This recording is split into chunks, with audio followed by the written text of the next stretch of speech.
안녕하세요.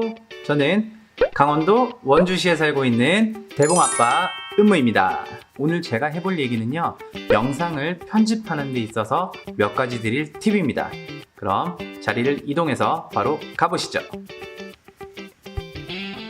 네, 자리에서 영상 시작할게요. 제가 오늘 진행하려는 컨텐츠는 유튜브를 처음 시작하시는 분들, 초보를 위한 영상 편집 팁에 대해서 말씀을 드리려고 그러는데요.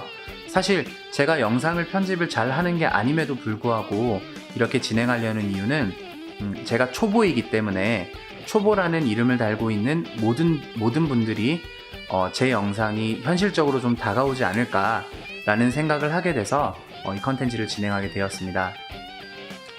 영상을 제작하는 데 있어서 팁이라는 것은 결국 어떠한 문제점을 하나 둘 고쳐나가는 과정들이 계속 쌓이면서 그것이 노하우가 된 거라고 생각을 하는데요. 저도 초보이기 때문에 지금 시작하시려는 여러분들이 조금 더 도움될 수 있게 잘 설명해 볼 테니까요. 영상 끝까지 시청 부탁드리겠습니다. 저는 영상을 편집하는데 프리미어라는 프로그램을 쓰고 있는데요.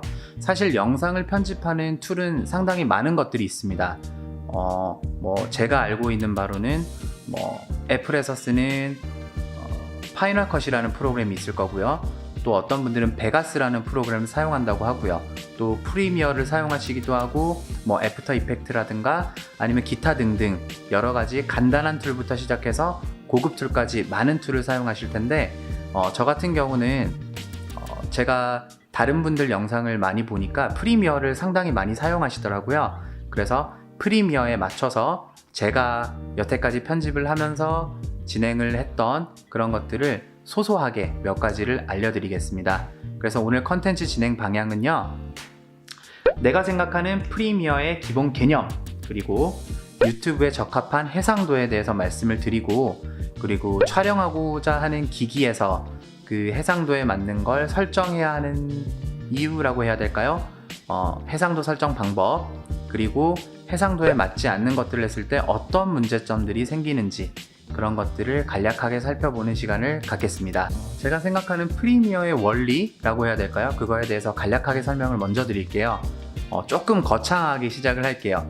저는 영상이라는 것은 하나의 예술과도 같다고 생각을 하고 있거든요. 근데 예술이라는 거는 크게 세 가지로 나눌 수 있는데요.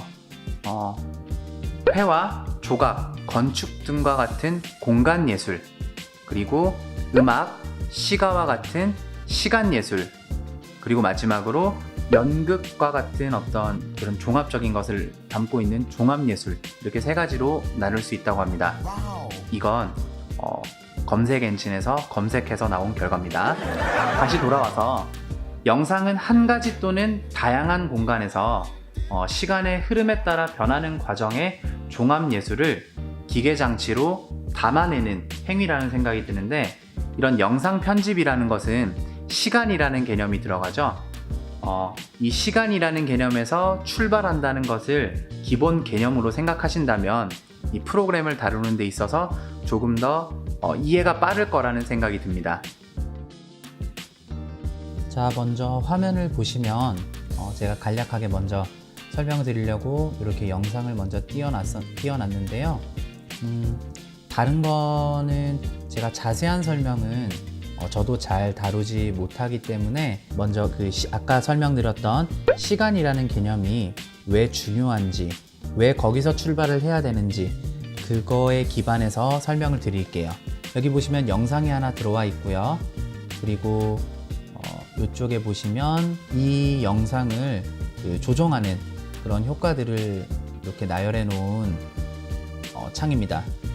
여기 보시면 포지션이라든가 스케일, 로테이션, 그 다음에 포인트, 그 다음에 기타 등등 이런 것들이 있는데, 옆에 잘 보시면 이런 것들, 초시계 모양이 있죠? 이게 바로 제가 말씀드렸던 시간이라는 개념이 중요하다고 했던 건데요. 예를 들면 영상이 이렇게 흘러가는데 내가 요 부분부터 요 부분까지는 조금 더 크기를 키우겠다 라는 시간적인 개념이 들어간다고 보시면 돼요. 여기서 스케일 크기를 초시계를 누르면 이렇게 점이 하나 생기는 게 있는데요. 여기서 이렇게 가서 여기까지 화면을 크게 키우겠다 라고 했을 때 이 지점에서 먼저 100의 크기를 갖고 있는 화면이 150이 되고, 그 다음에 여기까지 150이 유지됐다가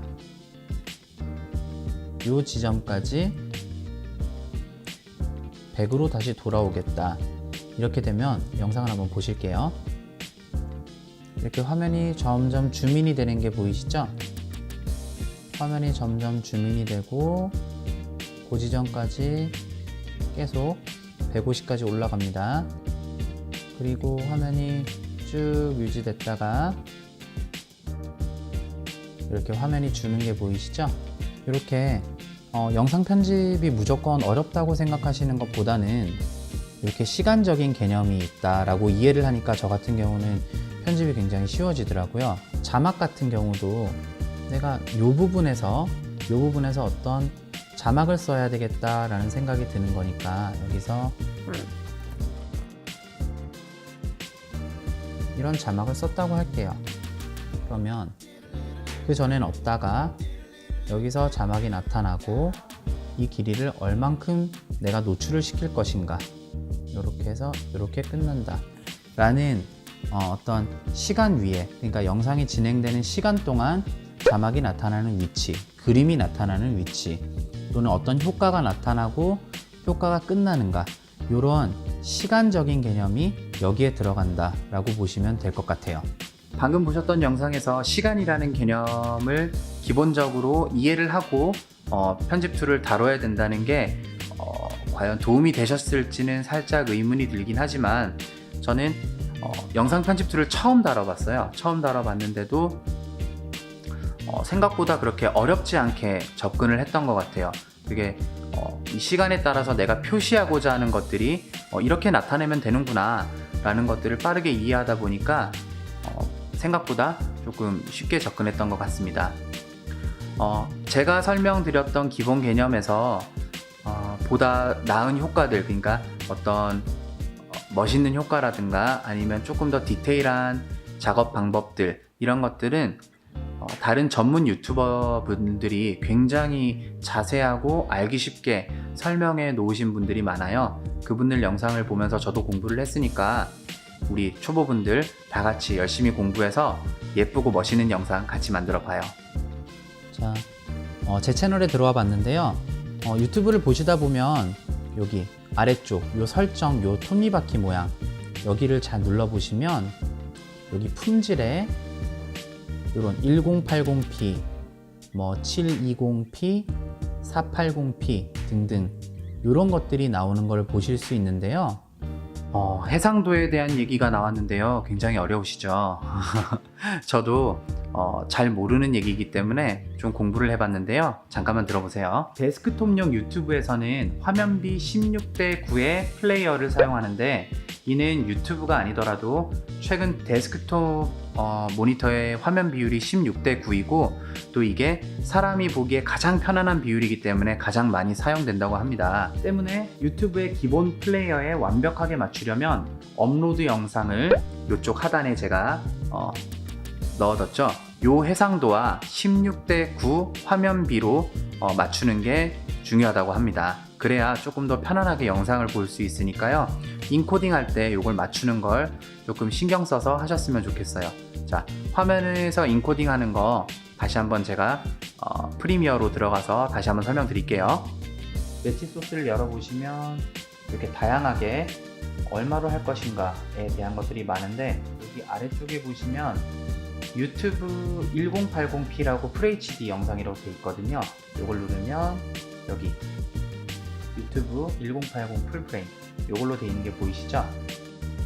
익스포트를 누르게 되면 영상으로 아웃풋이 잡혀서 이제 렌더링이 돌아가게 됩니다. 자, 이렇게 아웃풋을 잡아놓고 영상을 렌더링 해줘야 유튜브 기본 플레이어에 가장 적합한 영상으로 들어갈 수 있으니까요. 이렇게 맞춰서 마지막 결과물까지 도출하시기를 권장드립니다. 그리고 이제 이렇게 결과물만 추출하는 게 중요한 게 아니라 제가 찍고 있는 기계에서도 그 해당 해상도로 찍어 놓고 들어가는 게 중요하죠. 만약에 되게 낮은 해상도로 영상을 촬영해 놓고 아까 말씀드렸던 FHD 1920 곱하기 1080 그쪽으로 이렇게 편집을 하려고 들어가게 되면 그 화면보다 작게 영상이 들어가는 현상을 보실 수가 있어요. 그렇게 되면 그 작게 된 영상을 확대를 해서 그 프레임에 맞춰야 되는데 그렇게 되면 영상이 깨지는 현상이 발생하겠죠. 그렇기 때문에 촬영할 때부터 그 해상도를 맞춰놓고 촬영하는 게 굉장히 중요합니다. 저 같은 경우는 노트 8하고 DSLR 그 캐논 카메라 EOS 70D 이걸 사용하는데요. 핸드폰과 그 70D에서 어떻게 맞춰놓고 촬영을 하는지 한번 보여드리겠습니다. 자, 먼저 카메라인데요. 이렇게 보여드리는 점 죄송해요. 여기 설정 여기 들어가게 되면 동영상 크기가 이렇게 여러 개로 나오는 게 보이는데 여기 보시면 1920 곱하기 1080 그 위쪽으로 높은 화질을 볼 수 있고요. 이 아래쪽으로 여기 조금씩 떨어지는 HD VGA 이런 식으로 들어가는 게 보이는데 저 같은 경우는 1920 곱하기 1080에 놓거나 아니면 그 위쪽으로 되어 있는 요 설정을 가지고 핸드폰에서 촬영을 합니다. 그리고 카메라 설정에 보시면요, 여기 들어가게 되면 여기 이걸 누르게 되면 동영상 크기가 보이시죠? 1920 그쵸? 그리고 이쪽에 1280, 640 등등 이렇게 크기가 정해져 있는데 저 같은 경우는 이렇게 요걸 놓고 촬영을 하게 하고 편집에 들어갑니다. 해상도 설정이 잘못되었을 때 생기는 문제점에 대해서 좀 말씀드리려고 다시 화면으로 돌아왔는데요. 여기 두 영상을 보시면 요건 1920 곱하기 1080 요 영상은 3840 곱하기 2160 이렇게 촬영된 영상을 볼 수 있는데 요 해당 영상에 맞는 클립을 생성하려면 좀 방법이 여러 가지가 있어요. 두 가지로 제가 압축해서 설명을 드릴게요. 첫 번째는 해당 영상을 누르고 New Sequence from Clip 이걸 누르시면 그거에 맞는 영상을 생성할 수가 있습니다. 그렇지 않으면 요 영상을 여기 타임라인으로 그냥 끌어오기만 하면 그 영상에 맞는 크기를 할 수가 있는데 여기서 중요한 점은 지금 이거 같은 경우는 해상도가 3840으로 시작하는데 요거 같은 경우는 1920으로 시작하게 되죠. 이거를 다시 한번 끌어오게 되면 이렇게 영상이 안에 잡혀 버립니다. 이 영상을 보면은 저조도로 촬영되다 보니까 안 그래도 지금 상당히 많이 뭉개지거나 깨지는 게 보이는데 자, 요거를 여기에 맞추기 위해서 2배로 당겼다고 가정을 하면 더 영상의 화질이 떨어지는 걸 보실 수가 있으세요. 이렇게 되면 영상을 아무리 좋은 구도에서 촬영을 했다 하더라도 영상이 심하게 뭉개지니까 항상 해상도를 기기마다 이렇게 여러 개를 두고 촬영을 하실 때 해상도를 꼭 맞추시고요. 그리고 큰 거에서 그러니까 큰 해상도에서 작은 프레임으로 설정해 놓고 하는 건 크게 문제가 없는 것 같은데 낮은 해상도로 촬영을 하고 나서 높은 프레임으로 가려고 그러면 그렇게 뭉개진 형상이 심해지니까 이 부분 유의해서 좀 진행하셨으면 좋겠습니다. 이거는 제가 초보된 입장에서 진행하는 거니까 혹시나 틀린 점도 있을 수도 있거든요. 이 부분들은 다른 전문적인 분들 내용도 참고를 하셔서 같이 영상을 보고 공부를 하시면서 진행했으면 좋겠습니다. 오늘 영상 어떻게 보셨는지 참 궁금하네요. 제가 초보된 입장에서 초보 유튜버 분들에게 제가 여태까지 해왔던 팁들을 살짝 몇 가지를 말씀드렸는데 물론 다 알고 계신 걸 수도 있어요. 그리고 어렵지 않은 걸 어렵게 설명한다 이렇게 생각하실 수도 있지만 저는 되게 어려웠거든요. 그래서 제가 초보인데 제가 이런 생각을 하고 있다면 누군가는 똑같은 문제를 가지고 있을 거라고 생각을 합니다. 그렇기 때문에 영상을 만들어 봤고요. 이 영상이 단 한 분이라도 좀 도움이 되었으면 하는 그런 작은 바람이 있습니다. 오늘 영상도 여기까지 봐주셔서 감사하고요. 다음 영상에서는 제가 썸네일을 만드는 방법에 대해서 좀 설명을 드릴 거니까요. 다음 영상도 또 기대해 주시고요. 기대라고 하면 좀 거창할 수 있으니까 다음 영상이 나오면 꼭 한 번 더 봐주시고요. 많은 초보분들이 저와 함께 공유해서 같이 성장해 나가고 공부하고 이렇게 여러 가지를 공유하는 그런 채널이 됐으면 좋겠습니다. 여기서 인사드릴게요. 저는 대봉아빠였습니다. 감사합니다.